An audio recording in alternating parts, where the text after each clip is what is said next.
أعوذ بالله السميع العليم من الشيطان الرجيم بسم الله الرحمن الرحيم الحمد لله رب العالمين ثم الصلاة والسلام على رسول الله صلى الله عليه وسلم أما بعد السلام عليكم ورحمة الله وبركاته أخيارتا هودا نقد داونيسا يوتيوبكا وأنيقو مع عبد السلام برامج بدن aad nooga barateen meelo kala duwan aad igu aragteen haddana meel kale aad igu arki doontaan waxaa maanta marti walaashay qaali sharafta badan gabadha Soomaaliyeed caanka ah Fartuun Cabdiqaadir Xasan oo ku magac dheer Fartuun Kareeto ayaa maanta marti noo ah barnaamijyo badan baan isla falaqayn doonaa oo ku saabsan xagga fanka markii la dhaho kala baxaa qayb fanaaniin waa qayb buraanburka tiriyaan qayb way gabiyaan isku soo wada koobo Fartuun Kareeto waxay ku caan baxday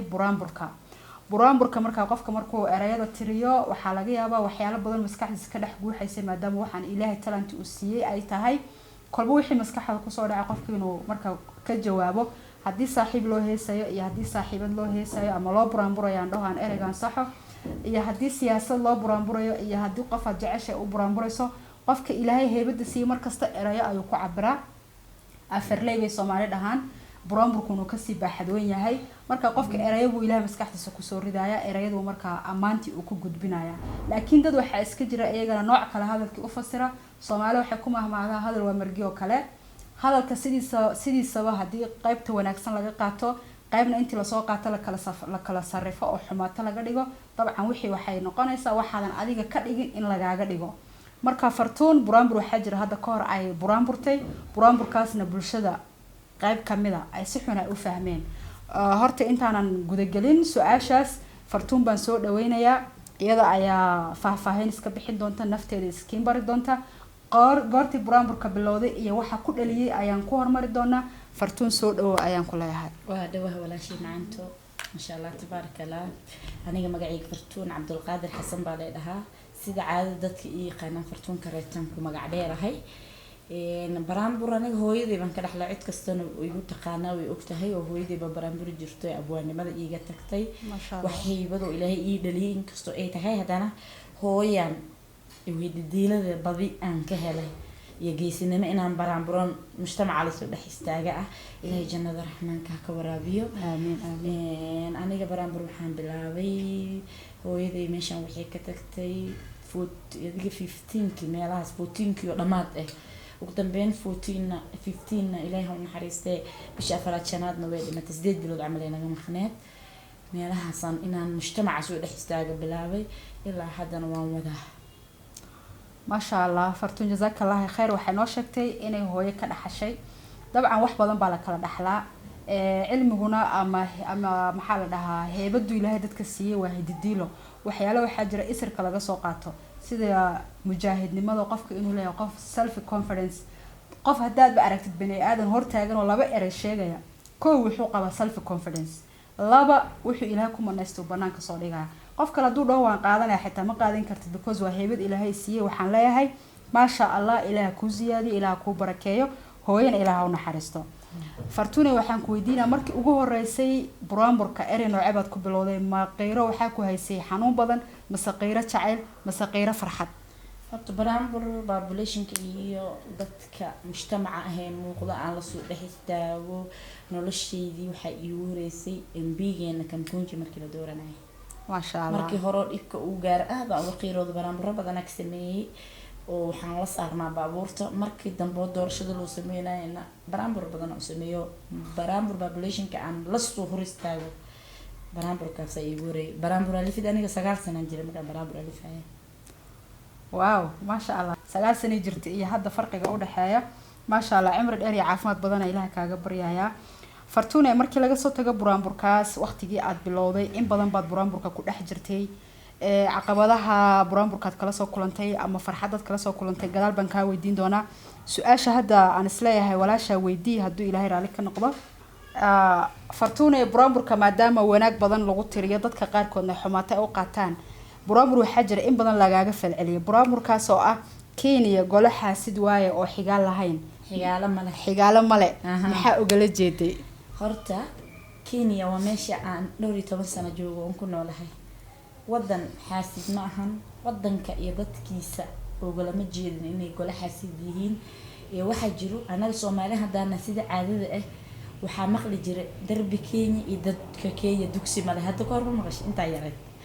ayuu cusubtahay Kenya soomaalida inta badan isma dhaweysato markii hadda waa ilbaxna laga reebo waag hore isma dhaweysan jirin qofka markuu ku soo martiyo maalin laba haduu joogso wax dambe waxa dheeha Kenya meel kala daydayo anyway gabar waxaa jirto samsam ka yara la yiraaho on saaxiibeen on aad u jeclaa oo wadanka ka dhooftay samsam markay dhoofaysay samsam gacalay ii ahayd aniga gacanteedii midig ahayd aad aan u kalsoonaa qofka kaliya dhib iyo dheef la qaybsaday ahayd marka maadaama dadka wadanka joogana aan saas waagaas isugu sii fiicneen baa waxaan dhahay Kenya golaha sidoo oo xigaala ma leh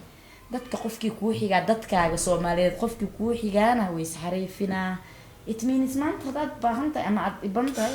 qofka ehelka kuu xiga maanta haduu ku arko bari ku arko adoo dhiban maalin dambe aragtidaada ka dhuumanaya aniga barnaamijka halkaas ula jeeday wadankaani aan ku noolahay oo ilmaha aan ku dhalo intaan aan ku dhaxlay kaadi dadkiisa ulamaan jeedin fadadkii waa la sarifay barnaamijkii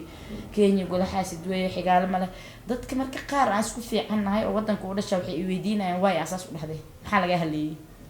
wax ka jirana male barnaamijka saasaan ula jeeday waxaan rabaa dadweynaha jooga wadanka inay iga qancaan insha Allah barnaamijkaas waa sidaas baan ula jeeday ee sida loo fasiray ma ahayn ما شاء الله طبعا Soomaalidu horeyba u mahmaado waa idin sheegay hadal waa margi oo kale kolba in ciilooqa loo ciyo galaya fartuun waxa ula jeeday oo inoo faahfaahisay haddaan wax yar ku sii daro Kenya golaxaasid maaha dabcan sababtoo Soomaalida ku soo qaxday Kenya waa xerada kaliya ee laga ganacsaday guriyo laga dhistay ilmi iskuulad laga geeyay Soomaalida soo dhaweysay xasilisay khaladaad yar yar waa dhici kara oo meel kasta dhib waa ka jira adduunyanaha meel kasta loo qaxay dhib waa laga kulmay taas it does not mean ina yani khalaadka yar yar ina wax laga sheegay laakiin Kenya markii la dhaho waa meesha kaliya ee la dhihi karo maanta hantidii Soomaaliyeed 90% laf dhabartii Kenya ayay taala xaasidnimo hadii jirtana de intan oo dhan lagu ma nagaadeen oo intan oo dhan lagu ma nimcoobeen marka ereyga fartuun ka waday way noo fasirtay sidoo Ilaahay ku log yahayna way sheegtay laakiin fartuun ay hadal faahfaahin yar ku sii darto markaas abaayo zamzam masaaxiibada baad ahaydeen wasax waad ii sheegtay maad isla deganaydeen ereyga kugu dhali ina saas dhahdo muxuu ahaa waxay u dhahay adoo u sii faahfaahinaysid asxaabtaada iyo siyaasiyiinta iyo walaalada qof bini aadan ah oo jeceshahay oo gacantaada midig ah oo kula jiro oo wax kasta oo aad u baahan tahay oo baad dareemi kartaa bini aadanka ma dhameystirno aad qofka shaqeysta oo businessman ka ah ee dabaqan hadda aan degan ma dhameystirno waa sax qofka account-giisa how many billion ay ku jirto you know ma dhameystirna aad simbil waad u baahan tahay qof walaalka ah garab ku siiyo ama naftaada aad warkaaga qabo qof walaashiya oo aan jeclahay oo garabkayga oo macnaha qof maanta booskeedii gabar soo galeysay jirin ee ahayd marka waxaan dhahay Kenya golaha sidoo xigaal ma leh dadka qofkii ku xiga way isxariifina dhoofkeedan ka xumo u dheeraa baraamburka halahaasay kala bixin Soomaali markaas dad aniga u jeclaa oo de Kenya u dhashay u fasirayaan waxay leeyihiin saas ay dhahday qof kasta way weydiina wuxuu leeyahay waxaas maxaa ka waday marka waan ka xunahay Kenya waa jeclahay aniga meel uga ma socdo meesha hadaan dhoofa sheegay hadaan dhulka meesha u dambeysay taga aan u soo noqon doono waaye degaankayga waaye dadkeedan jeclahay wadankan jeclahay marnaba dhib ma u rajeenaayo fartuun aad bay u mahadsan tahay sidaas faahfaahsan ee dadka walaaladeed ay rabto qalbigooda inay yani kaga nadiifiso wixii wasaqda lagu shubay siday u dhahday in loo qaato ayaan rajeynayaa dabcan haddii Soomaaliya nahay afka Soomaaliga xitaa fahankiisa dadkii sida abaayo oo murtida Ilaahay ku manaystay af Soomaaliga kala sarif yaqaan oo dadku yar xitaa fahanku ku yar yahay marka walaalada Soomaaliyeed Kenya degan ama Kenya Soomaaliga haddii si xun u fasireen hadalkii kana dad kale wanaaga jecel baa u fasiri doona waxaan rajeynaynaa inay saas kaga caafimaadaan hadalkaas sida xun loogu fasiray qaybtiisa wanaagsan ay abaayo ugu soo celisay inay saas u fahmaan dabcan wax yar hadaan ku darano qofka bini aadanka kolba wixii maskaxdiisa ku soo dhaca ayuu ka hadlaa laakiin Soomaaliya hadaan nahay xaasidnimo iyo in la isku bikareeyo iyo in qofkii laga daba shaqeeyo ayaa nagu soo badatay taasna meel lagu ma gaarayo halba idin xasuusini oo jecelahay xitaa barnaamij weyn inaan idin ka sameeyo afar bilood maalintii caloosha hooyada lagu jira ayaa wax lagu qoray fartuun inay buraanburka bilowdo afar bilood iyadoo caloosha hooyada ku jirta loo qoray dhaxal ahaan Ilaahay wuu u siiyay ilaahayna wixii soo bandhigto wuu asiibiyay ma sha Allah in la dhaho lagu dhiirigeliyo motivation la siiyo oo aad loo riixamoye in la xasto heerayada inta la kala fasiro la kala jijiido way naga xariman tahay insha allah dadka noocaas u dhaqmayna ilaaha ka cabsadaan intaas haddii aan kaga tagno barnaamijkii ahaa gabadha saad ugu buraanburtay iyo xumaatada loogaga jawaabay su-aasha kalen ku weydiinaya waxay tahay fartuune maalmahanba waxaa socda saad la socotid arrimo xasaasiya xagga siyaasadda Soomaaliya hees baa la qaaday hees kala laga daba qaaday haddana Djibouti baa la aaday dadkii social media-ga ku jiray aad bay uga faaloodeen nin buraanbur ku faalooda nin cay nin amaan nin duco ninba siyaasadda sidii la tahay buu uga hadlay dadkana dee waxay u isticmaalaan heesta iyo fanka iyo sida abwaannimada gabayga la tirinayo kolba wixii jira in lagu cabiro adiga marka waxmaadan soo cabirin waxmaadan soo sheegin bal maxaad uga aamusnaantaas kulli xikmad baa ku jirta bal soo dhawo horta afdaboolan waa dahabi Soomaali ku mahmahday hadal wuxuu ammaan yahay inta aadan oranin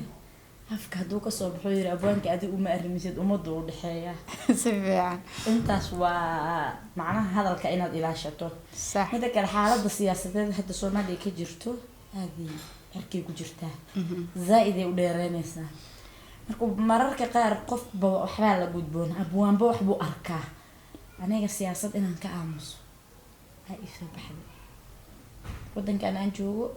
وكنا قبا عفنا قبا الحمد لله ودن دولد لا دسن برواقيسن aniga wadankan hadda aan joogana badan ku qaba ilaahay waxaan uga rajeenaa nabadiisa inuu sii wato keegana ilaahay waxaan ka rajeenaa inuu nabad ka dhigo insha Allah iyagu ciday rabaan hadda doortaan kay rabaan hadda jiyaan kay rabaan hadda deystaan siyaasadda Soomaaliya way sabeynaysaa inaan dhex galo waan ka afgubaadsan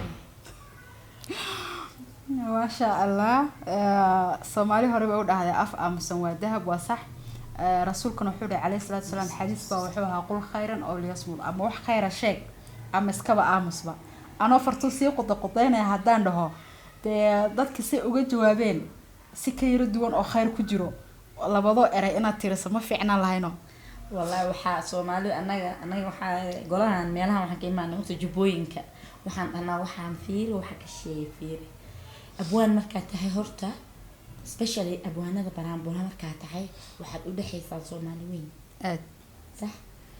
ma la rababa saacadaha qabyaalada inaa hadashid ma la rabay qabiiladka hadda bahash qabiil ku socotaa kuma socoto Soomaalinimo markay Soomaalinimo imaadaan ka hadli doonaa insha Allah fartuun aad u mahadsan tahay dabcan dad hadla iyo dad aamusaba in la helana meesha ku jirtaa waxaan rajaynayaa buraanburka ay soo tirin doonto time-kay aamustay iyadoo ku dhax sifeynaysa buraanburka inay ku soo dari doonto insha Allah waayahay intii xaaladda Soomaaliya ka hadashayna kuma dhaliilayna way ku mahadsan yihiin inta ka aamustay oo fartuun ay kamid tahayna way ku mahadsan tahay markastaba ilaahay dad buu soo diraa marxaladda qofba wax buu ku jawaabaa marxaladda xigta insha Allah waad ka dheefi doontaan fawaa'ido badan qofku inuu aamusana xikmad baa ku jirto fartuun waxaan ku dhihi lahaa adoo aad u mahadsan waqti badan aan ka qaatay bal wax waana ama wax maxaan ku dhahaayay dardaaran ah haddii aad kusoo gabagabeynayso ama wax codsiya kusoo gabagabay barnaamijka Soomaaliya waxaan leenahay bado biyo maxaa la wabiyo beero dalag wax badan oo waxaan haysanaa ay adduunku u haysanin oo naga badan ka Soomaaliya haday dal iyo dibad meeshay jirto ee Soomaaliya isugu imaad xitaa ka badan marka ilaahay waxaan ka rajeenaa kuwii arka ku imra qaata ilaahay ugu mahad celiya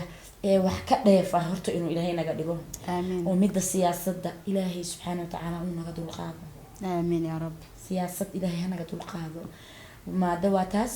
maadada xigta waxaan leeyahay aamusnaanteeda aan qalad loo arkin sometimes wax inaad ka jawaabto la rabo oo inaad ka aamusto ka qurux badan tahay jiro waxaan leeyahay qeyr badan aad rajeenayo meesha caalamka ka joogtaan Kenya waxaan leeyahay Kenya from Uhuru Muigai Kenyatta cunuga yar oo shalay dhashay wallahi qalbiga iga taalin waa idin jecelahay yaan qalad ligin ka dhaadhicinin wadanka ha jiro nabadna ha ahaado ilaahay idinkiis qeyr badan aad rajeenayo aad bay ugu mahadsan tahay walaasheen mowjada kacsan ilaaha noo dejiyo duco badan iyo alla bari badan baa loo baahan yahay insha Allah fartuun programyo kala badan waa iskugu iman doonaa wareysigan haddana wareysi yar oo iska shallow aad u gaaban buu ahaa laakiin isagoo balbalaaran waad naga faa'iidi doontiin fartuuna ilaahay ha u hibadaas ilaahay u siiyay ilaahay ha u siyaadiyo ilaahay ha u nimceeyo codkeedana ilaahay nuur ha u saaro intii umad ka faa'iideysatana waxaan leenahay waa mahadsantii inta kale oo ka faa'iideysan doonto oo rajaynayna way badan tahay soo dhawaada Soomaali weyn ximaataan iska dhaafno wanaagan iskugu imaano aad baad u mahadsantiin wixii aan gafnay intaan wada hadlinay nafteen iyo shaydaan bay ka ahaadeen wixii aan signayna ilaahay ma iskale cameraman kan waa Aweys assalaamu calaykum wa rahmatullahi wa barakaatuh billahi tawfiiq